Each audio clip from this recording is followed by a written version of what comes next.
What's up, everybody? It's Chris Olson and Chris Treese with Delta Consulting. Today, we're going to be digging into the topic of delegation, and we're going to do some more discussion about VAs. For those of you guys that have been following us for a while or know me and Treese, you know that both of us are pretty excited about leveraging VAs and AI to help automate and systematize different parts of your business. So, Treese, I'd like to start off by just asking you, if you're a contractor or a construction company, what are some of the biggest or most important tasks that you would delegate to a VA first? Yeah, I mean, so really it depends on your workflow and what you want to do. So typically, when I'm helping someone staff a VA, we're going to look at their strengths and weaknesses and what they enjoy. But realistically, almost entirely the first position we're going to hire is going to be an executive assistant. That's going to take all the little $5 an hour tasks off your plate. So we're looking at managing your calendar, um, basic inbox management for your email, taking stuff like my VA is in my Facebook, in my Instagram, all that. So when I'm scheduling an appointment from there, he'll take it, put it into my calendar, make sure he sends the invite off to whoever is necessary. He just runs the day to day of my life so I can focus on the bigger decisions. Yeah, that's exactly what my first VA did, and I think that, um, man, I don't know if there's a better position to hire for first for most business owners. No, unless there's a giant need, like I'm talking to a guy today about bringing on a designer because he's got 3 editions coming up, and each of those is going to take 40 to 80 hours of design time, which he obviously doesn't have. Like we'll probably hire for that position first, and then eventually bring him into an executive assistant to take some of the other stuff. But aside from having a specific need, no, I think an executive assistant's typically going to be your best bet. Yeah, totally agree. So, for the people listening that might not know what you mean, you mentioned something about delegating all those $5 an hour tasks away. One Uh-huh. of the things I wanted to ask you about is, how do you personally or kind of in general calculate the ROI on hiring a VA versus doing something yourself? Sure. So let's just use our most basic package for getting a VA. It's probably going to cost you about $1,700 a month. Let's use $1,600 a month because that's pretty easy to say. That's $4 an Hmm. hour or Yep. $10 an hour, right? That's $10 an hour. I'd have to check your math. I know it's pretty close. I 40, think it's 40, 80, 120, 160, 160 hours a month on average, assuming 4 weeks. That's $10 an hour. yep. Total cost all in. That's a $10 an hour task. So if I can give someone a $10 an hour task and I can go sell a $50,000 job in, let's say I have 5 hours of total time there, that's $10,000 an hour. Now, obviously, this is an extreme example, and there's going to be other things that you have to do with your day. But just in that extreme example, your ROI is 10 versus 10,000. So it's 1,000% ROI. Yeah, and the thing is like that's an extreme example for sure, but I think the reality is most business owners don't actually know what their time's worth. I mean, how would you go about figuring out what your time is worth as a business owner? Sure. You take what you made last year and divide it by 2,000. That's the average number of hours that a normal business owner will work. That won't make you cry if you're unorganized and working 80 hours a week. It won't just totally tank your hourly. But if you, so let's say you made $100,000 last year. And so 100,000 divided by that $2,000, 2,000 hours, that's $50 an hour. Your Yep. ROI is $50 an hour. And Dan Martell says anytime you can pay someone 25% of what your hourly is to do a task rather so that you can focus on making things that are at least your hourly amount, you should do it. So in this instance, $50 an hour is your hourly. 1250 would be 25% of that. You can pay someone $10 an hour all in. You should do it. Yeah, and I mean, and that's not even including the potential room for growth. If you have a business owner who's working 40 hours a week, or a lot of times you and I both know they're working a lot more than that, if they can systematize and optimize their operation by hiring a VA and delegating all those easy tasks away, they've got more time in their day to plan and scale and build and optimize their company, which in the long run will probably increase that hourly rate and that ROI, right? Yeah, 100%. But one of the things that I really don't like about when people sell any service is the speculation, right? Hmm. So, a great example we just looked at, hey, on paper, you made $100,000 last year. On paper, we can pay a VA $10 an hour, total all in cost. So that makes sense. Well, if I use the same thing on that $50,000 job that you sell and it's $10,000 an hour, it's really easy to say, okay, well, we could pay someone $2,500 an hour. The reality is that's not true. That's not true. Yeah. But people will spin statistics in order to get you to agree with their stuff. And I would rather be Hmm. honest and transparent. Is the potential there? Of course. I mean, that's why Yeah. you invest in a coach, right? We're at minimum, we start at $500 an hour. If you're $50 an hour, the rule we just said doesn't make sense to hire us. But the education you're going to get, the mistakes you're not going to make, the accountability that comes with that should be an investment to lead you to get your ROI to 150 to 500 to 1,000. I mean, I keep talking about Dan Martell. He turned down a deal because he wears a $500,000 watch because his goal is to make $1 billion a year. Well, when you want to make $1 billion a year, you need to make 500 grand an hour. Hmm. So he turned down an opportunity to make $10 million because it didn't meet his hourly. Yeah. Well, and we keep talking about Dan Martell because I think Dan Martell is kind of the OG in this whole area of like optimizing and systematizing your time. And I mean, he wrote a book called "Buy Back Your Time," so I think it's totally fair to bring it into the conversation. And I think that one of the things he talks about too that's worth mentioning is you mentioned how coaching doesn't necessarily meet that rule, but I think when he's talking about it, that rule is talking about hiring an employee or somebody who's working for you routinely. I think when you Of look at course. the ROI of coaching, I mean, it's kind of in the reverse where if a couple hours of coaching costing you 500, 1,000, 1,500 bucks can help you systematize your company where you're saving X number of dollars per week or per month, I think the ROI is there, but I think it's just a different math. Yeah. But again, try to be as clear as possible with people so Hmm. that they don't mistake it. Yeah. Yeah, but saying 1,000 times ROI sounds cooler in a Facebook post when you talk about that $50,000 example. Yeah. And a lot of marketers are shitty, fake Yeah. people. But yeah, no, that's the truth, there's definitely a lot of marketing out there where it's very selective. It says you can make $1 million in 30 minutes by just buying my $500 course, and we all know it's baloney because it's a 1 in a billion chance that what they're actually offering actually happens. And I appreciate that that's the way you like to do things. I'm the same way where I'd rather give somebody a realistic but attainable goal than the 1 in a million or 1 in a billion chance. So kind of moving on, we got a little bit sidetracked there, but moving on, what are some of the systems that you need to have in place before you hire a VA? I mean, ideally, you would have a system in place for all the tasks that they're going to accomplish. Realistically, you need to have a basic job description. And maybe not even a basic one, but I'll give you a really good example. So, when I hired my first executive assistant, I had your standard boilerplate executive assistant job description. What I found is I'm a really high D on the disc profile. I'm very in your face. I'm very non detail oriented. I'm more the high level visionary personality. Yep. I needed a person to rein me in and make sure I do the mundane work, do the boring stuff. I didn't hire for that. So my first VA, my first executive assistant, was very timid. And over months, I would work with him and give him permission to call me out, give him permission to hold me accountable, give him permission to enforce the expectations that he and I set together. And his answer was always, "Oh, I was scared you were busy," or "I was scared you would be upset," or "I didn't know what you were doing." And so that's my fault for hiring a personality that's never going to be successful there because they don't like conflict. And realistically, working for me takes a certain level of comfortability with conflict. Yep. There's going to be days that I'm stressed out about something, and you say, "Hey, did you take care of this?" And I get frustrated at you because you're holding me accountable, and I don't want to be held accountable. That Hmm. doesn't mean you're doing your job wrong. In fact, it means you're doing it right. It doesn't mean you're going to lose your job. That doesn't mean anything like that.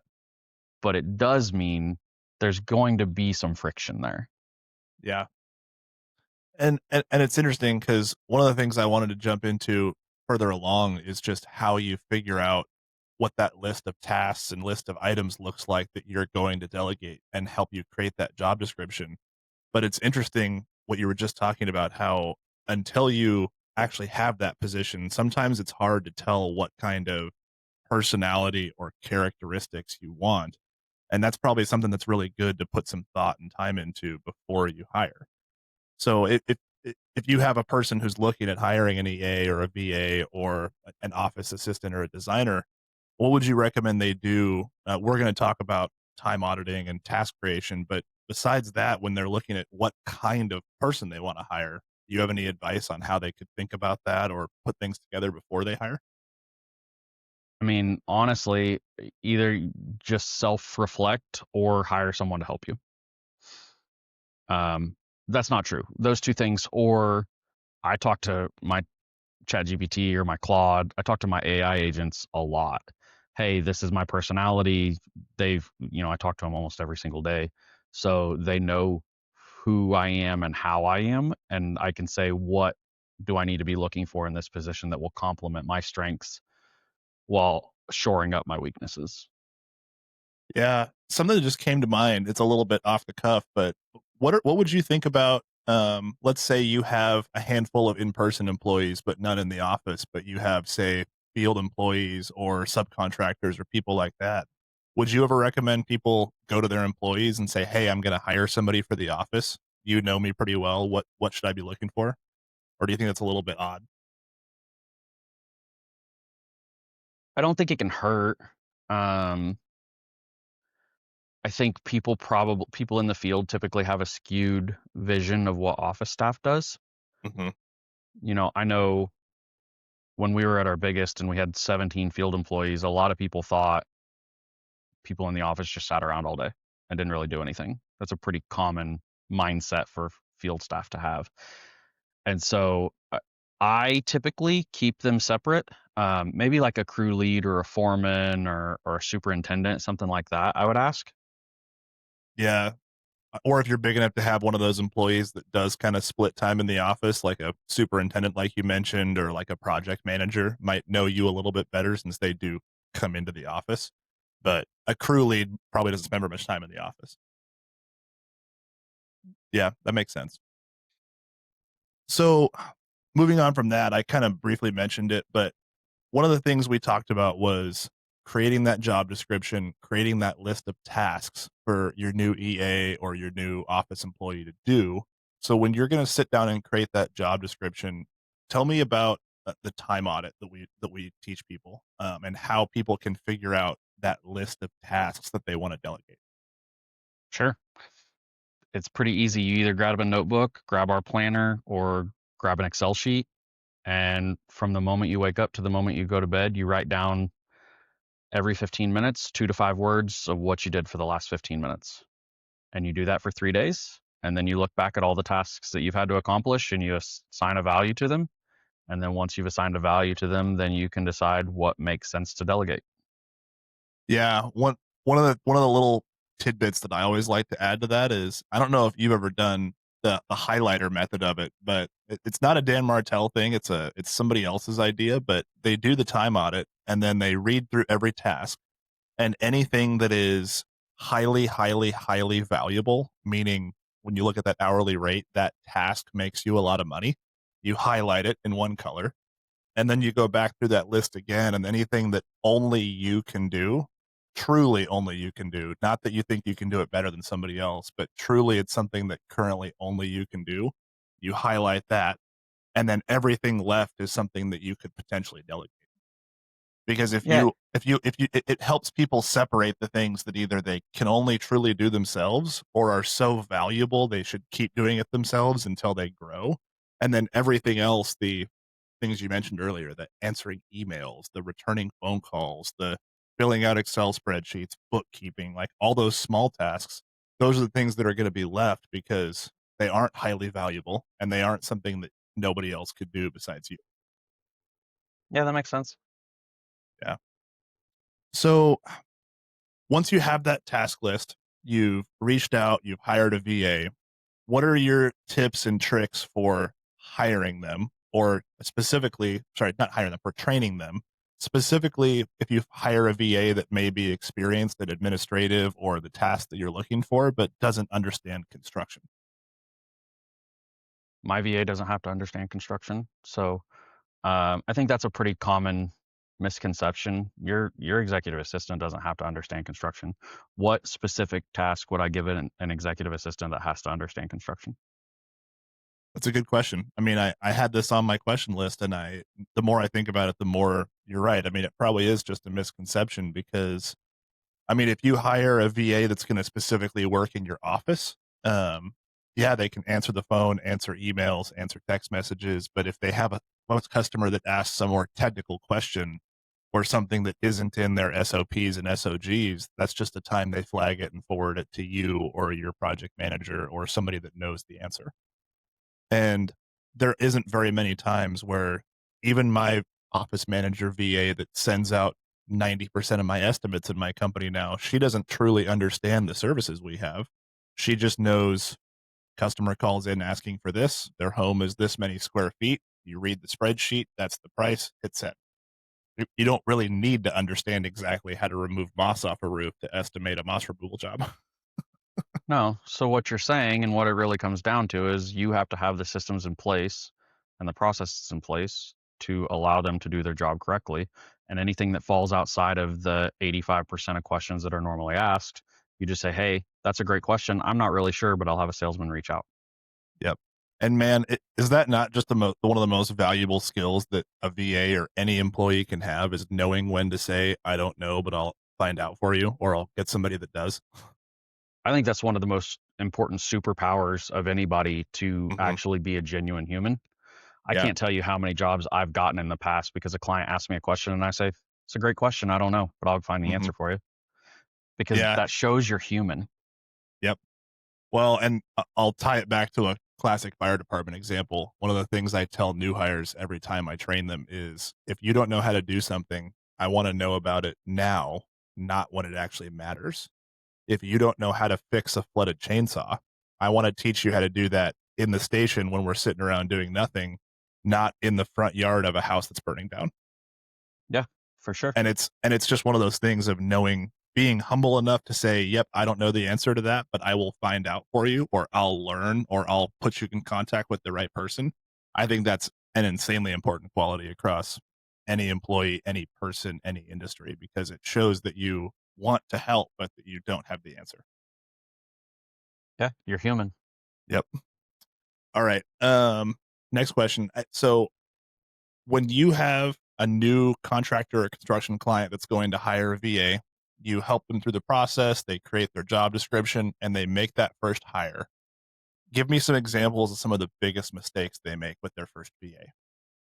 That's easy. The biggest mistake people have is thinking they're hiring someone that doesn't need training. Yep. That's the number one reason VAs don't work for clients is they say, "Well, I hired this person to buy back my time." Yeah. And like any employee, you have to Hmm. train them. Yeah. Even if they know how everything should be done, they might not know how to do it the way you want it done. 100%. And so I tell people very transparently up front, you're actually going to make more of a time commitment for the first 30, 60, 90 days, Hmm. and then you're going to get that freedom. Yeah. Yeah. I, That I would can be tell like you that. someone saying, "I'm going to start a construction company so that I can have more time and be my own boss." Yeah, Cool. exactly. Even if you're not going to do any work, you still have to hire the people. You got to do the marketing. You got to sell the jobs. You got to manage the Hmm. projects. And then eventually, as revenue starts, unless you just have a ton of cash, then as revenue starts to go and profit starts to accrue, then you can take those hats off and buy your freedom. But Hmm. you still have to go through the grind to get there. Yeah. That's not any different whether you're hiring an in-house person or a remote person. One of the last questions I had for you, Treese, is we've talked a lot about how to figure out what to delegate. We've talked a lot about VAs and leveraging your VA to get more things done. But one of the things we haven't talked about that is kind of the elephant in the room is how do you help clients make that transition from doing everything themselves to tr- delegating things to their team, and not just delegating things to their team, but trusting them to actually follow through and do it. Trust but verify is the easy answer. But so that's probably the second. That's one of the top 5 questions I get, especially for VAs, is how do you trust them? They're halfway across the world. You don't know what they're doing every day. Da da da. So specifically for VAs, we have some tools in place. I monitor the screens of all my VAs to make sure they're not just being idle all the time, or that they're not working for a second company or something like that.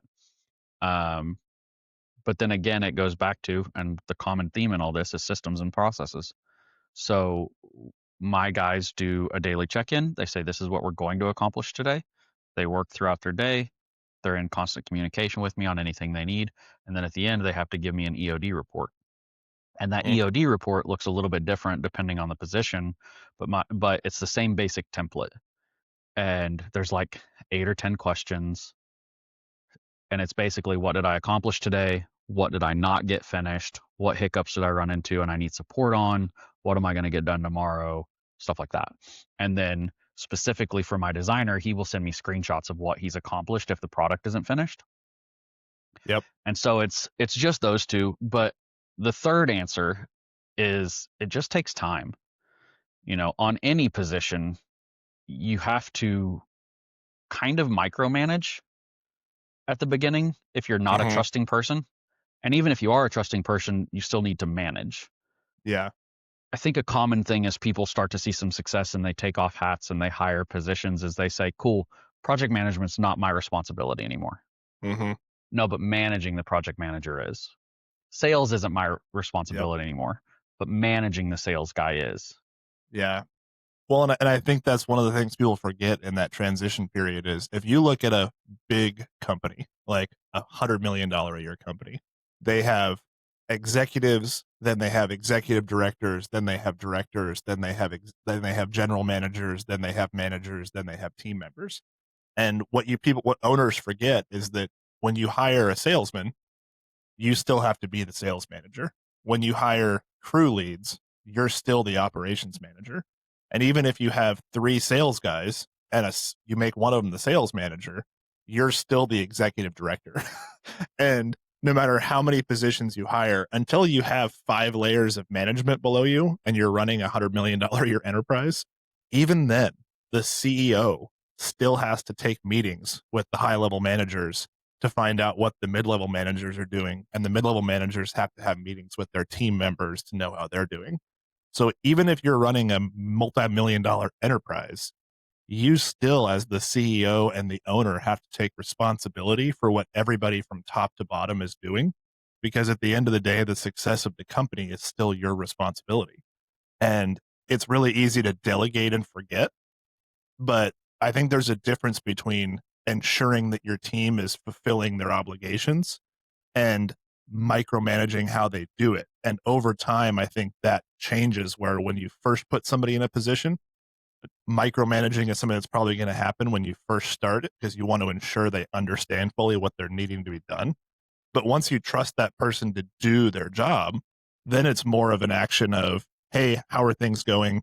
Are these things being hit? Give me an update on your benchmarks. What do you need help with? What can I help clarify? And you become their manager, but you're still not completely out of the loop ever. Right. Well, we are pretty much wrapped up here. I think we've done a lot of good discussion today about delegating, about how to figure out what to delegate, about how to figure out how that process looks, and creating a job description, and talking about leveraging things like a VA or an employee. And before we wrap up, Therese, I just want to ask you one last thing, which is, if you would make one recommendation to somebody, that contractor who is still wearing every hat and they aren't sure where to start, out of everything we talked about today, what's your recommendation for how they should start thinking about moving in this direction to delegate some of their tasks?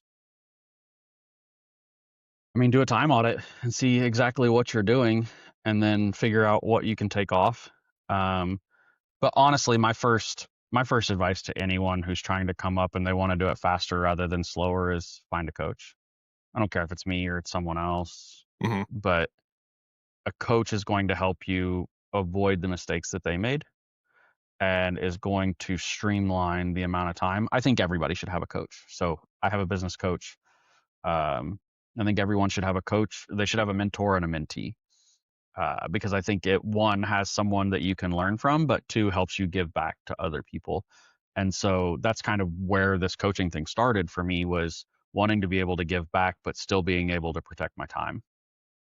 And so that's where I would start, and it doesn't even necessarily have to be a paid coach. Go find someone in your area that, you can buy coffee or and learn to work with, or find someone, like, there are still people that I let bounce ideas off me and I don't charge them for it.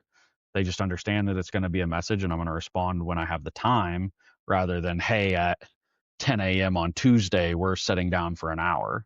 Yeah, There's absolutely. there's some formalization there. Yep. Yeah, no, absolutely. Well, we're going to wrap things up. For all of you guys listening, if you're not in our free Facebook community, come join it. It's called the Delta Collective. You can find the link on either my page or on Chris Treese's page. If you And want posted below this video. and post below this video. If you want that time audit sheet that Treese has talked about, we do have a link to a free version that you can download off our website. It's in that free Facebook group, and I believe both me and Treese have shared it on our personal pages as well. And if you're interested in coaching, reach out to us anytime. We're going to be launching a pretty awesome group coaching plan pretty soon here in the next couple of days. And we're also going to be obviously still offering one-on-one coaching and higher level coaching for the people that want it. And we would love to work with you in some capacity, and we'd love to have you in our group as well. So thanks for coming. Thanks for listening, and we'll see you guys soon. Thanks, guys.